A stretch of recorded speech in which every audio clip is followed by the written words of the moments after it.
It's a pitch-black night in the dead middle of the ocean, somewhere on the Sumatran coast in 1511. You're carrying one of the most valuable treasures in human history on your ship, voyaging towards your home, the Portuguese Empire. Suddenly, the storm starts picking up. You and the experienced crew of hundreds start the decision-making early, but the increasing waves keep pounding the ship harder than ever. In a flash, the ship seems to be flooded from the ground up. Your galleon has started leaking, and rapidly. Not long after, the pitch black of the night returns again.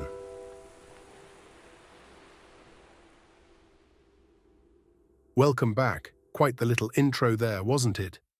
Today we shall cover the story of one of the history's greatest lost treasures, the Flor De La Mar. The Flor De La Mar, meaning flower of the sea, was a legendary Portuguese galleon in the early 1500s. Without any more yapping, it's time to learn about today's story. Let's first take a quick glance at the history of the Flor De La Mar. The Flor De La Mar was a masterpiece of her time. Built in 1502, this 400-ton galleon was one of the largest ships in the Portuguese fleet, designed to carry massive loads over long distances. As she was one of the largest ships of her time, it was quite difficult to maneuver, particularly in rough waters. Still, the experienced and skilled sailors didn't let this stop her from being one of the main vessels for the Portuguese Empire during its expansion into Asia.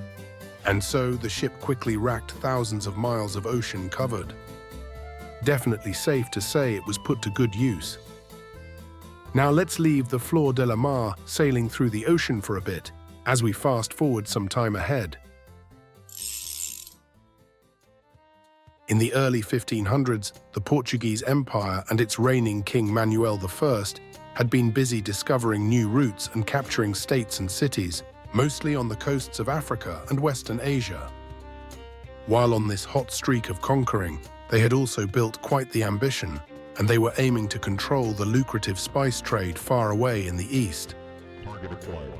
Conquering the state of Malacca, Malaysia, would be essential, as it was a major trading hub in a premium location. The Portuguese aimed and did not miss. In 1511, Afonso de Albuquerque, one of Portugal's greatest commanders, successfully captured Malacca. This victory over the Malaccan state gave the Portuguese unprecedented access to Southeast Asian markets, and the spoils of Malacca were straight-up legendary. Albuquerque's crusade left the Portuguese with goods that were better than they could have ever imagined. Not just the control of the spice market, but jewels, gold, silver, and artifacts. Their spoils from the Sultan of Malacca seemed to almost be more than what could be transported back home to Portugal. This is where our beautiful ship Flor De La Mar comes back into the picture. I won't go into too much detail, but it's important for the story to mention that over the years she did start to show some signs of a struggle. Often, especially when its cargo was loaded close to the maximum, the ship started showing leaks and had to be repaired quite frequently. After the conquest, Albuquerque ordered all the riches taken from Malacca to be loaded onto the Flor De La Mar. The ship would carry the spoils back to Portugal, a prize worthy of a king. The decision to use the Flor De La Mar for this voyage was bold, and perhaps foolish. The galleon had already served Portugal for nearly a decade, including many voyages between Europe and Asia. As mentioned before, she had already suffered damage and had become increasingly difficult to manage. Even with all this in his knowledge, Albuquerque made the call. With her belly full of treasure, the Flor De La Mar was set to sail back home. As she departed the harbors of Malacca, the ship was heading towards Portugal for one last time. The Flor De La Mar began to navigate the treacherous waters of the Malacca Strait, until fate eventually had its final say. Not long after the departure, a powerful storm emerged, and the heavy galleon started struggling to stay upright. The ship, already overloaded and structurally weakened, couldn't withstand the fury of the sea. In the dead of night, the Flor De La Mar began to take on water. The experienced crew of hundreds tried to stop the ship from sinking, but quickly started to realize their efforts weren't going to be enough. Her weakened timbers groaned and cracked under the pressure, and finally she split open, spilling her priceless cargo into the sea before sinking to the bottom. The ship and her treasure were lost, and devastatingly over 400 members of the crew perished. Whoa, that was one incredibly costly mistake made by Afonso de Albuquerque, whose decisions up until that point had been clinical. Now that we've covered the ship's story from the launch to the wreckage, let's have a final look at the aftermath of the sunken ship. The sinking of the Flor De La Mar quickly became one of the most significant losses in maritime history, also by the priceless value of it. The estimated value of her cargo is staggering, nearly 2 billion in today's currency. Among her treasures were untold quantities of gold and silver, gemstones, artifacts, and even items belonging to the Sultanate of Malacca.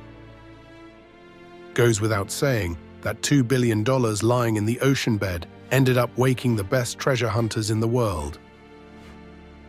Okay, billions of dollars chilling in the ocean, somewhat close to the shore for over 500 years, someone must have found the treasure, shipwreck, or at least parts of it, right? I can see how one would think so, but no. Over the centuries, explorers, treasure hunters, and even governments have searched for this legendary prize. Even though the shipwreck isn't open sea, the waters of Malacca Strait are filled with sediment that constantly shifts with the currents, and it's incredibly difficult to search for anything. It's almost like looking for a needle in a haystack, except the haystack is a muddy, shifting ocean floor. Some experts believe that if the ship is ever found, her treasure may still be intact. Gold and gemstones could survive centuries underwater, and even some artifacts could remain preserved. Finding the Flor De La Mar would be the find of a lifetime. Each expedition returns empty-handed, adding to the ship's mystique. Some believe the treasure may still lie intact, preserved under layers of sand and silt, waiting for the right discoverer.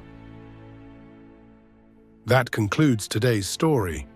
At least for now, the Flor De La Mar remains one of history's greatest mysteries, a reminder of the risks of exploration, the lure of treasure, and the relentless power of the sea. Her story has captivated our world for centuries, drawing countless people into a search for riches and glory. But perhaps some treasures are meant to be lost, their secrets held safe beneath the waves.